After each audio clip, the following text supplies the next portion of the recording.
쉴만한 물가로. 오늘 이 시간은 열린문 성결교회 김창환 목사님 말씀으로 함께합니다. 은혜로운 시간 보내시기 바랍니다. 한 알의 밀이 땅에 떨어져 죽지 아니하면 한 알 그대로 있고 죽으면 많은 열매를 맺느니라. 자기의 생명을 사랑하는 자는 잃어버릴 것이요 이 세상에서 자기의 생명을 미워하는 자는 영생하도록 보존하리라. 요한복음 11장 24절에서 25절입니다. 지난 주간에 우리는 이기품 목사가 제주도에 와서 복음을 전했지만 문화와 사상과 여러 가지 환경에 의해서 절망감을 느꼈다 그랬지요. 그럼에도 불구하고 그는 그 절망 속에서 다시 한 번 더 일어나서 복음을 전하게 되지요. 포기하고 돌아가려고 했지만 그럼에도 불구하고 하나님은 다시 한 번 더 그에게 힘을 주시고 용기를 주셔서 그에게 복음을 다시 전할 수 있는 능력을 부여해 주지요. 그리고 이기품 목사는 다시 한 번 더 일어나서 제주도를 한 바퀴 돌기 시작합니다. 말 한 피를 사서 제주도를 돌기 시작합니다.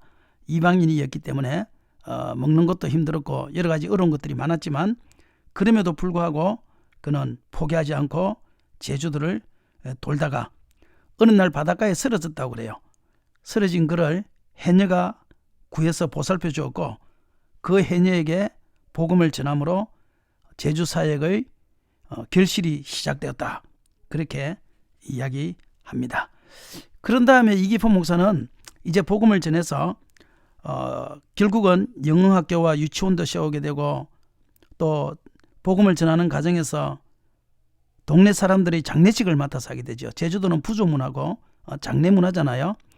부모님의 생신은 잘 안 해드려도 반드시 제사나 장례는 거대하게 해야 되는 것이 이 제주도 문화 중에 하나지요.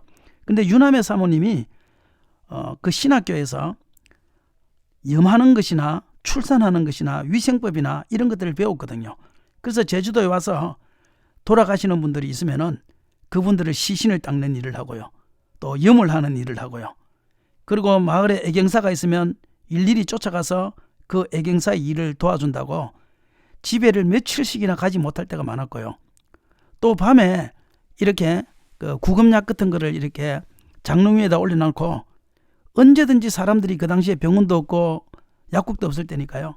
사람들이 어려운 일이 있으면 사택문을 두드려서 유남의 사모님한테 오면 그 사모님은 그 약병을 가져가서요. 뭐 그 사람들이 나병이든지 뭐 그 사람들이 어떤 병이든지 간에 그분들을 돌봐주고 최선을 다해서 그분들을 섬기는 일을 했다는 거예요. 그래서 한밤중이라도 염을 할 일이나 출산할 일이 있으면 동네 사람들이 교회로 찾아와서 도움을 청하기 시작했습니다. 그런 것들이 제주도민들의 마음을 감동시키기에 충분했지요. 그리고 병자들이 가정을 돌보는 것뿐만 아니라 어려운 일을 당한 가정이 있으면 적극적으로 도왔다고 그래요. 그리고 농병기가 되면 농사 일을 도왔고요. 5일장이 되면 사람들에게 길을 물으면서 복음을 전했고요. 때로는 사람들의 집을 초청해서 음식을 접대하면서 그들의 마음을 두드렸다고 그래요. 그리고 결정적인 것은 제주도에 큰 홍수가 나가지고 농작물과 돼지떼들이 물에 휩쓸려 떠내려가기 시작했습니다. 그런데 그 물에 휩쓸려 떠내려가는 그 와중에 40대 여인 한 명이 나뭇가지에 몸을 기댄 채 떠내려가고 있었다는 거예요. 모든 사람들이 발을 동동 구르면서 안타까운 마음에 소리는 지르지만요. 그걸 보고 어떻게 해 방법이 없는 거예요. 사람이 떠내려간다라는 말은 하지만요. 누구 한 사람 그 사람을 구하기 위하여 할 수 있는 일은 아무것도 없었습니다. 그때 이기품 목사의 가슴 속에 순교의 신앙이 불타올랐지요. 그분이요. 풍덩 뛰어들어서 그 급물살에서 그 나무가지를 붙잡고 있는 그 나무가지를 가지고 무사히 그 여인을 구출해내게 됩니다. 이때 사람들은 기독교의 배타적이었던 이 사람들이 예수님의 사랑이 무엇인가? 저렇게 자기의 목숨을 버려가면서까지 저렇게 사람을 구할 수 있는가?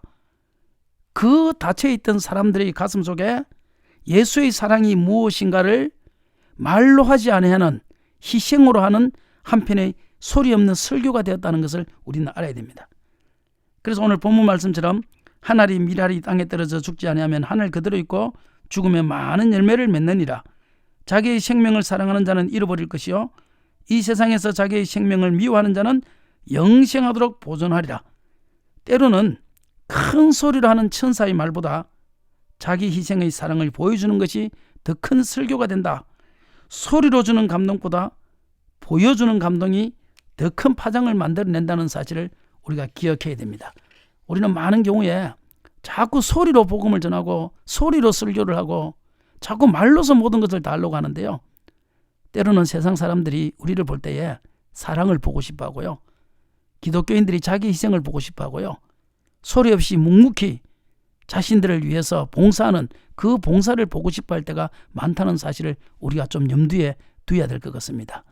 그래서 우리 애청자들이나 저나 우리가 정말 예수 그리스도의 사랑을 정말 소리로만 보여주는 것이 아니고 실천해서 몸으로 보여주는 그러한 사랑이 있어야 될 것 아닌가, 그런 생각을 한번 해보게 됩니다.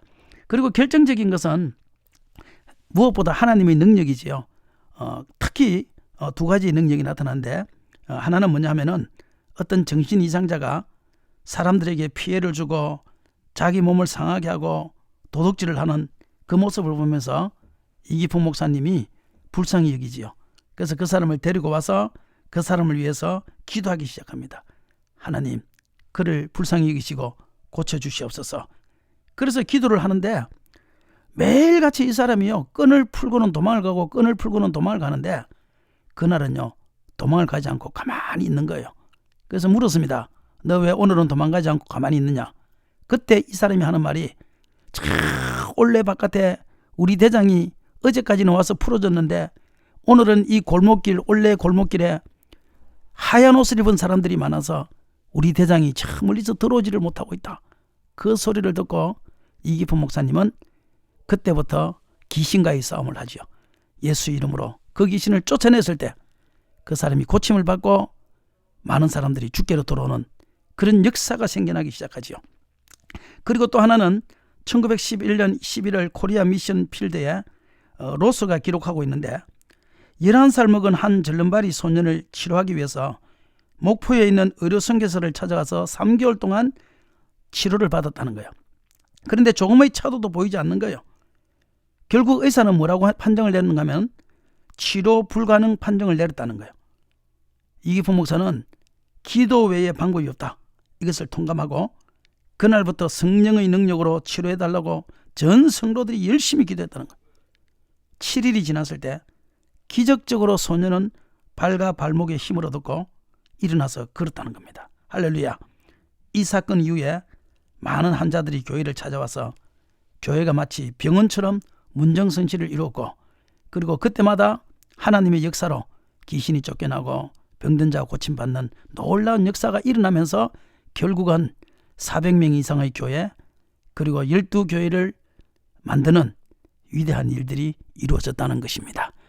사랑하는 성도 여러분, 우리가 말로만 복음을 전하는 것이 아니고 복음은 사랑으로서 전해야 되고, 또 복음은 성령의 능력이 나타나서 복음을 전할 때 이 죽어가는 영혼들이 주께로 돌아오는 놀라운 역사가 생길 줄로 믿습니다.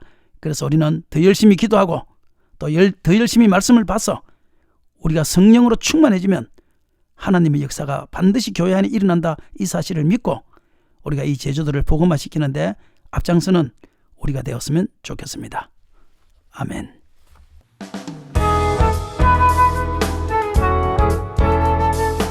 쉴만한 물가로 지금까지 열린문 성결교회 김창환 목사님 말씀으로 함께 하셨습니다.